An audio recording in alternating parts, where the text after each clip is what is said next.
Breaking news, plunder case has been recommended by ICI and DPWH against Congressman Martin Romualdez at Zaldico. Tiniyak ni Ombudsman Jesus Crispin Remulla na hindi makakaapekto sa isinasagawang investigasyon ng Ombudsman ang umano'y phone call sa kanya ng dating House Speaker Martin Romualdez. Ayon kay Remulla ay matagal na silang magkakilala. Aniya, it is my best judgment, something that I should tell people kasi nga alam naman ng taong bayan na kaibigan ko si Martin Romualdez. He is my fraternity brother and we were together in the College of Law. Magkasama kami sa Kongreso. Pero giit ni Ombudsman, magkaiba ang personal na relasyon at tungkulin sa bayan. Ang trabahong to is for accountability. The buck stops here. Iba na ito pag bansa ang pinag-uusapan. Gustuhin na sila at pananagutin sa batas. Kinumpirma ni Pangulong Ferdinand Bongbong Marcos Jr. na naglabas na ng warrant of arrest para kay dating Ako Bicol Party List Representative Zaldico at 17 iba pang individual na nauugnay sa mga irregular na proyekto sa pagkontrol sa baha. Ginawa ng Pangulo ang anunsyo sa pamamagitan ng isang video message na inilabas noong Biyernes to Nobyember 21 kung saan ipinakita niya ang mga pangalan na mga nahaharap sa warrant. Ayon kay Marcos, formal nang nagsampa ng kaso ang Office of the Ombudsman base sa ebidensyang isinumite ng Independent Congressional Inquiry ICI at Department of Public Works and Highways. Ang Ombudsman formal nang naghain ng kaso laban kina Zaldico at iba pang 17 individual batay sa mga ebidensyang inaakyat ng ICI at saka ng DPWH. Binigyan din ni Marcos na agad na ipapatupad ang mga autoridad ang mga warrant at idiniin na walang sinumang sangkot ang tatanggap ng special treatment. Ang susunod na hakbang, wala nang paligoy-ligoy pa ang ating mga autoridad, ipapatupad na nila itong mga arrest warrant na ito. Aarestuhin sila, ihaharap sa korte at pananagutin sa batas. Walang espesyal sa pagtrato, walang sinasanto.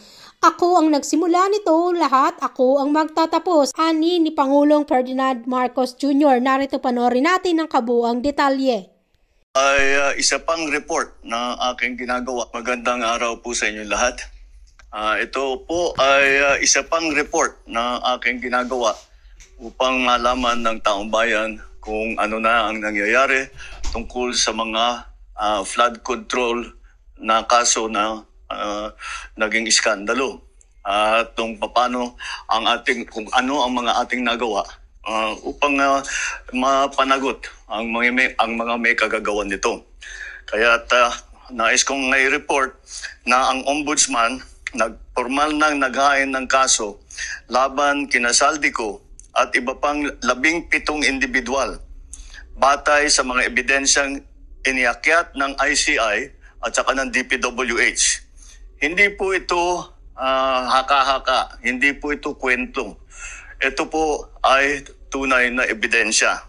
At ito po, para hindi ko na babasahin, pero makikita naman ninyo sa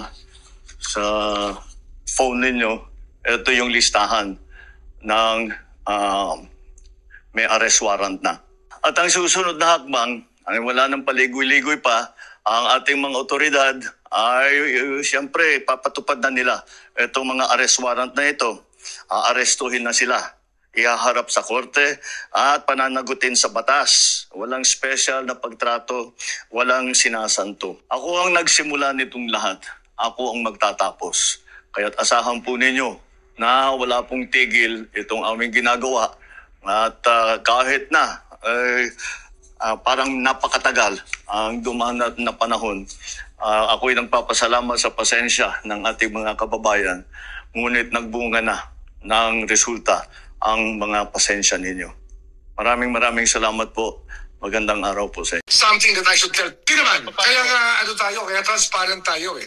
Kaya nga sinasabi natin yan. It could have been kept a secret if I was secretive about it. It is in my best judgment something that I should tell people. Kasi nga alam naman ng taong kaibigan ko si Martin Romualdez eh. He's my fraternity brother. He is, not was. And we were together in school at the College of Law. Kahit lang ako ng konti. Magkasama kami sa Kongreso. Pero ang trabahong to, Dennis, is for accountability. The buck stops here. Iba na to. Bansa na pinag-uusapan dito. Hindi na to friendship. Bansa na ito.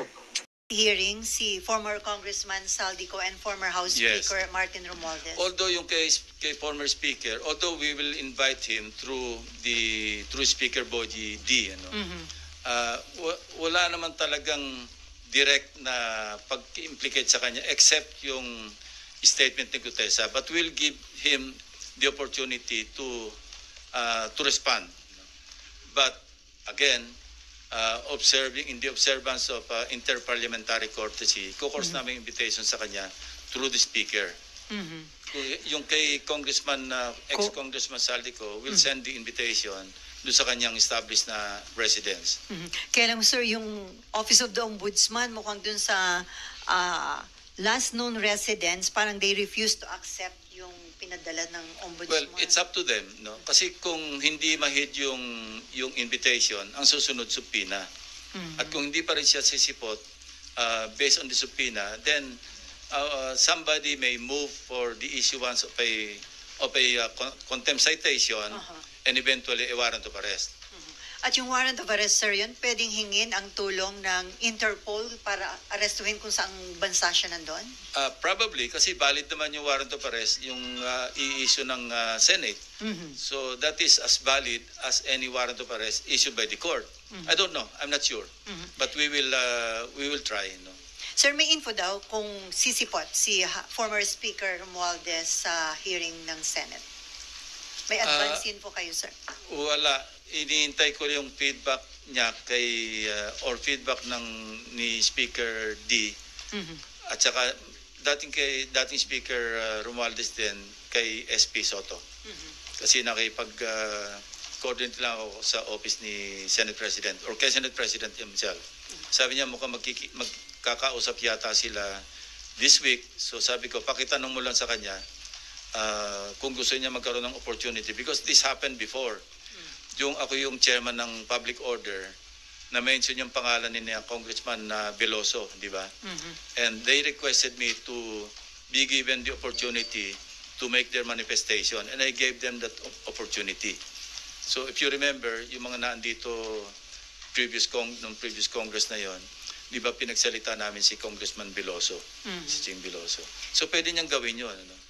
At kung gusto niya sagutin yung mga allegation. In fact, we're thinking of sending subpoena do sa STECOM do sa contractor na naggagawa ng renovation noong bahay sa 42 McKinley Road. Ano? At saka yung security agency na naggugwardya ron. So, kung meron silang logbook, ipapadala namin yung logbook dito to find out if indeed between the period December 2024 hanggang August 2025, I believe yun yung period na sinasabi ni Gutesa na nagde-deliver sila ng pera do sa 42 McKinley Road. At kung meron sa logbook na may mga pumasok talaga mga sasakyan, mga vans or convoy of vehicles, then that's a strong supporting document to buttress yung testimony ni Gutesa, even without Gutesa coming back to testify, I think. Because remember, yung kanyang sinumpang salaysay na naging questionable o forged yung notaryo, that's invalid as far as yung kanyang sinumpang salaysay kung gagamitin ito sa other sa prosecution. But as far as the Blue Ribbon, yung kanyang sinumpang salaysay as read doon sa kanyang sinumpang salaysay na written, valid yun because he was administered this oath and ang presumption is totoo lahat yung sinabi niya sa Blue Ribbon hearing noong September 25. So sir, hindi applicable kay former Speaker Romualdez yung pwedeng gawin kay Saldico na kapag hindi humarap, i-issue ng subpoena, kapag hindi pa rin humarap, ay congressman siya eh. So hanggang invitation lang ang pwedeng gawin. Yes, through the speaker. Sabi ko nga, interparliamentary courtesy. And by the way, I'd like to clarify, yung interparliamentary courtesy, ito'y binibigay do sa institution, hindi sa tao. Kaya nga interparliamentary courtesy kasi courtesy ng Senado sa lower house and vice versa. Anyway, okay. Amor? Marlon? RG? Ako si Camille. Nahin natin, Amor. Opo. Sir, balikan ko lang po kay Guteza. Are you bothered by his disappearance? And ano po yung current efforts right now to locate him? Well, obviously, sincere yung efforts to locate him. Ano? Kasi he has to clarify yung kung meron siya maidadagdag, idagdag niya. No? So, importante yung kanyang presence kung meron siya maidadagdag pa sa kanyang nauna ng pinahayag. At saka concerned din kasi hindi na natin alam kung ano nangyari sa kanya. No? May mga claim na nasa marine compound, hindi naman pala. May mga... At saka parang gusto ko rin malaman sa kanya, sino ba talaga yung naggawa ng affidavit mo? Kasi nakita ko yung interview ni dating Congressman Mike Defensor, katulong sila Sinasabi niya na they helped Gutesa draft his affidavit. So, kailangan maklarify din yun. Hindi ba ang sariling gawa ni Gutesa yung affidavit? Kung hindi niya sarili, sino yung mga tumulong sa kanya na maggawa ng affidavit? Sir, ano po yung basa or tingin nyo, analysis nyo dun sa situation? Is he hiding or meron po bang nagtatago sa kanya? Hindi ko alam. Yung guess mo is as good as mine, ano? Kasi wala nga nakakalam, tahimik na tahimik. Alam nyo, ganito lang yan, ano? Kung ang hangad mo, mag-prosecute talaga, makapagpa-convict talaga, dapat hindi siya nawawala. Kasi ang pwede lang mag-prosecute sa kanya, DOJ or Ombudsman. Hindi siya mahanap ng DOJ. Hindi siya mahanap ng Ombudsman. Kung ang intention mo, magpropaganda lang, diyan ka sa Blue Ribbon at mawala ka na.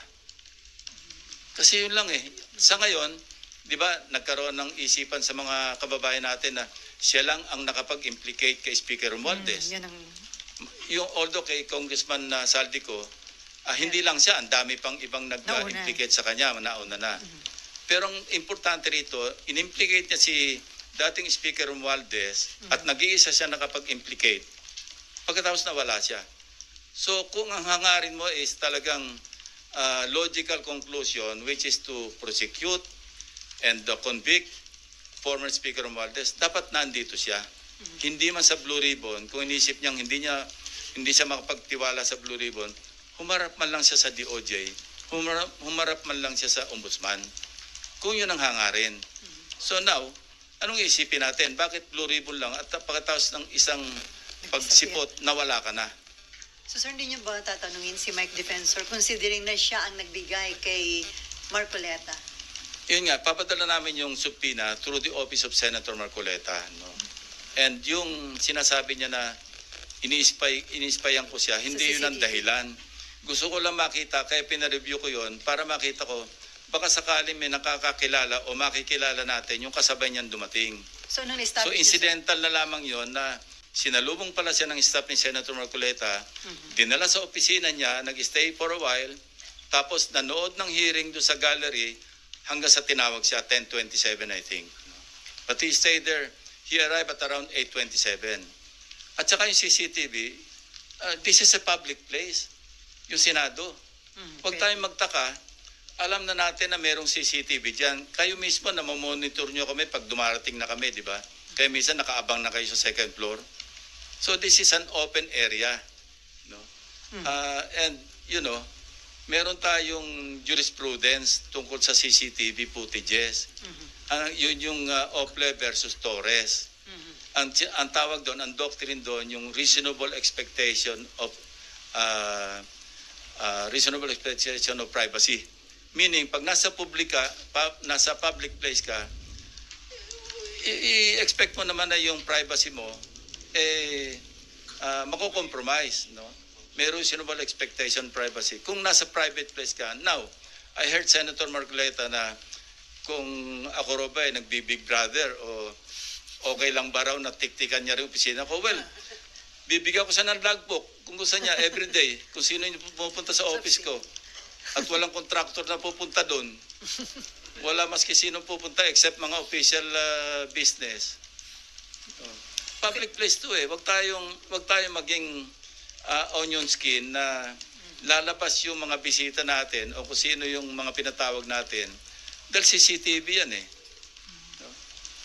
Okay, last question, Opo. Amor. Sir, mag-a-apply po ba dun kay Guteza yung pag hindi po siya sumipot after the subpoena ay warrant of arrest yung next? Meron na siyang problema sa prosecution service ng DOJ. Why? Because meron ng resolution yung RTC, Executive Judge ng Manila, na nagre-recommend na siya sumailalim sa preliminary investigation for falsification of documents. So, let's leave it at that. Now, hindi naman siya, ibig sabihin, pumunta siya rito on his own volition.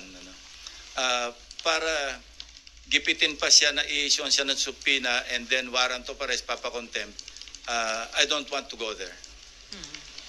Sir, naalala ni Nimpan, si Mike Defensor din ang naglabas noon kay Ador Mawanay. So, regarding kaduda-duda No, I'd ba like to yung correct paglabas that. Yun ang misimpression.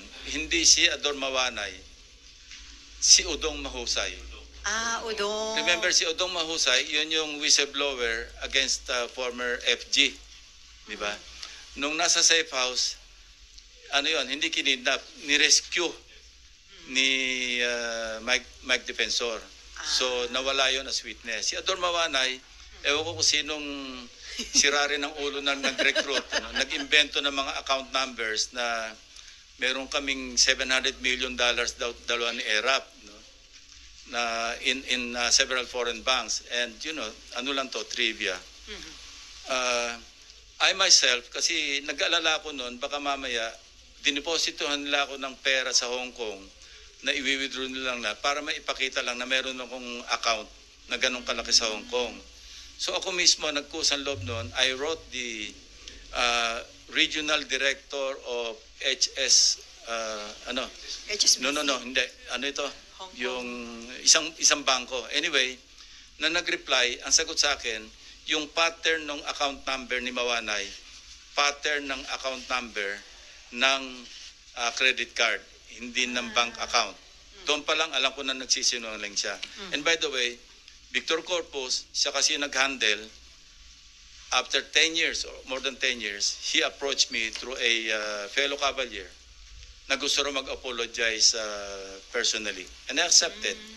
Nag-usap kami, sabi niya talagang, I was taken for a ride, although it took him that long to rectify and to apologize. Sabi ko, apology accepted. Even yung one major daily, yung Philippine Daily Inquirer, kasi naging subject ko ng libel case yung Philippine Daily Inquirer.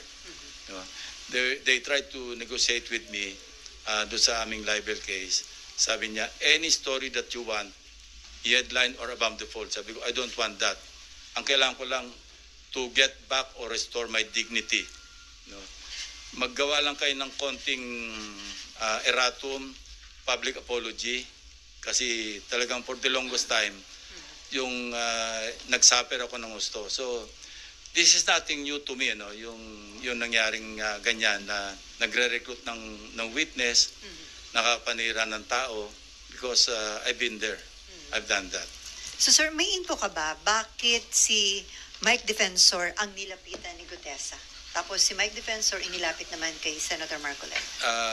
Hindi importante sa akin yun. Importante sa akin, yung aking trabaho bilang Blue Ribbon Chairman. Yung mga side lights, yung mga distractions, yun ang nakakasira sa investigation.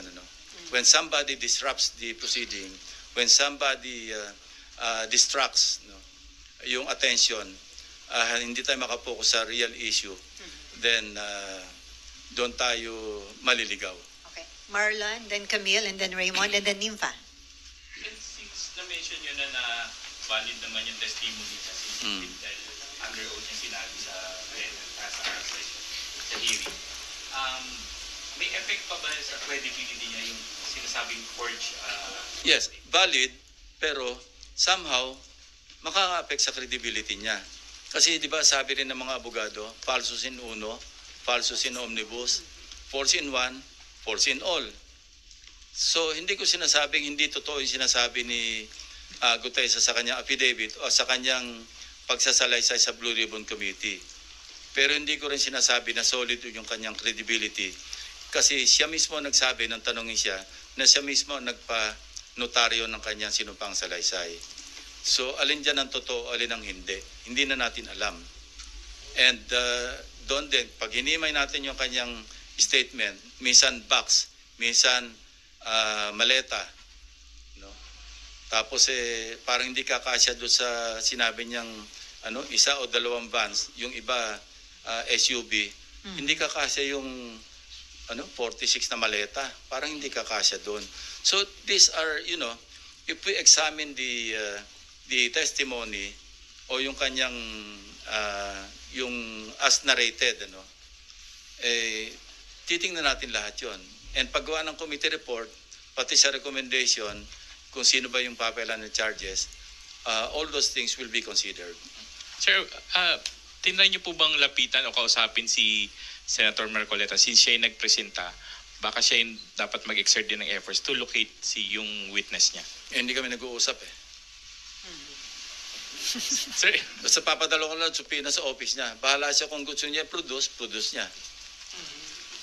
sir, is there a need to invite then si Mike Defensor and then another si Hindi Congress? na, madidistract lang Let's focus on the issue at hand. Ang issue rito, flood control anomalies.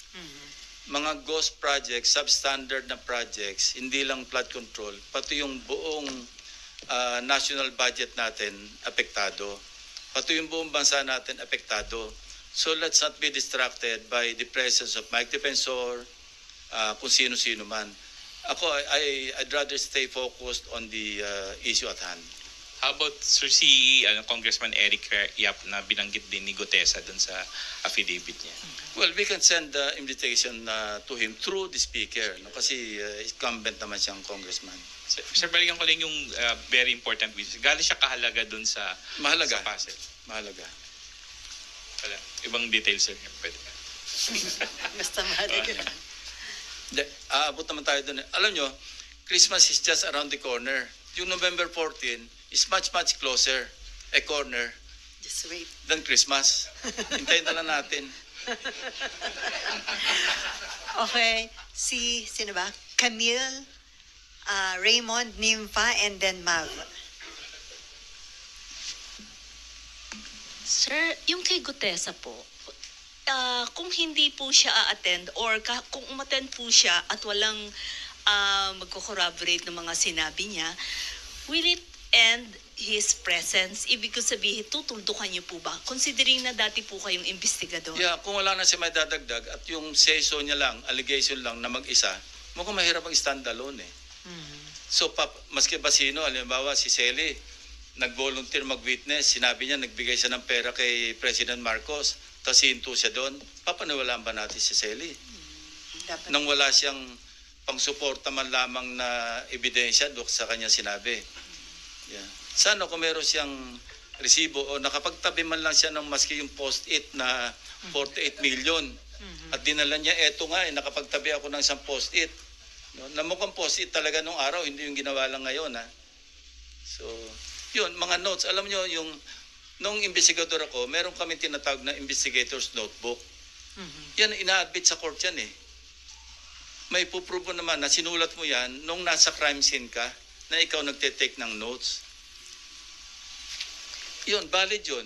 Kung meron siyang ganon, yung halimbawa, nagte-take notes siya nun, meron siyang diary na sinulat niya noong December 2024 hanggang August 2025 na nag-deliver kami rito. O kaya meron siyang sulat sa kanyang asawa, sa kanyang pamilya, magdi-deliver ako. Kasama ko si ganito. Yun, valid na valid yun. Ang lakas nun. Ay, yung picture, sir. Well, pictures, yes. Yeah. Sir, Or, sabi ko nga, logbook. Maski hindi sa kanya galing, independently, nakakuha tayo ng copy ng logbook na halimbawa, January 2025, may pumasok na several vans, several vehicles, convoy, nakalag doon. Ang lakas nun. Ako, solid sa akin yon na ebidensya yon na totoo ang kanyang sinasabi. Pero ano ba, box ba? Maleta ba? At saka nga alam ko, pag naglagay ng pera at namigay ng pera nakalagay sa maleta, hindi sa akin ang alam ko, mamurahe, hindi Rimowa. Napakamahal na Rimowa. 46 na Rimowa. Alam mo ba kung magkano Rimowa ngayon? Daan libo. Ito hanggang bewang niya sinasabi niya. Baka hindi lang 100,000 yun. Usually, ang mga pinamimigay dyan, mga Xiaomi, yung kumbaga sa'yo na yung maleta na yan. Parang gano'n. Okay, Camille. Follow up, Maya. Baka magalit sa atin yung Chinese yan. Okay, Camille. Gagawa po ba kayo ng mga specific forensic or audit trail para po, kasi sinasabi po ni Senator Marcoleta, napakalaking halaga nung i-deliver kay Speaker Romualdez. Since dati po kayong investigador, sir, sa PNP. Trabaho ng AMLAC. So, I think matitrace nila yan ma-establish. if they can still backtrack yung large withdrawals. Yeah. Say, from kung sino yung contractor. Alam naman natin na nag-withdraw sila. Katunayan, frozen na nga yung accounts ng iba, hindi ba? And mind you, yung 5.2 billion pesos is just trickle in the bucket compared to sa mga nakikita nating billion-billion na nag-change hands pagkakatapos sa isang proyekto. I think AMLAC is on its way to further looking at yung tinatawag na web of accounts. Kasi pag sinabi nating web of accounts, ito yung from one account to another, to another, to another, hagip lahat yun. So, I'm just hoping, we can just hope na yung AMLAC will go as far as that. Kasi importante yun because when we amended the Anti-Money Laundering Act, sinama namin yun web of accounts. Lahat ng nadapuan noong transaksyon, halimbawa ni Sims, at yung katransact niya, nakipag-transact sa iba at nakipag-transact sa iba, hagip lahat yun. So para malaki naman yung ma-recover ng government sa mga, hindi lang contractors, kundi sa mga tiwali ng mga opisyal, congressmen and senators included. Okay, Raymond. Sir, just one point. Sa pagbabalik niyo as chairman of the Senate Blue Ribbon Committee, ano ang naghihintay na kapalaran doon sa 4 na opisyal that are being held sa baba after na ma-contempt sa committee hearing? Well, they may be detained there up to the CDDA adjournment, which is 3 years from now or 2 years from now. Unless makasuhan na sila, sir. Well, pag makasuhan sila and may warrant of arrest, kung merong court order, yung commitment order yung court, then we will transfer them.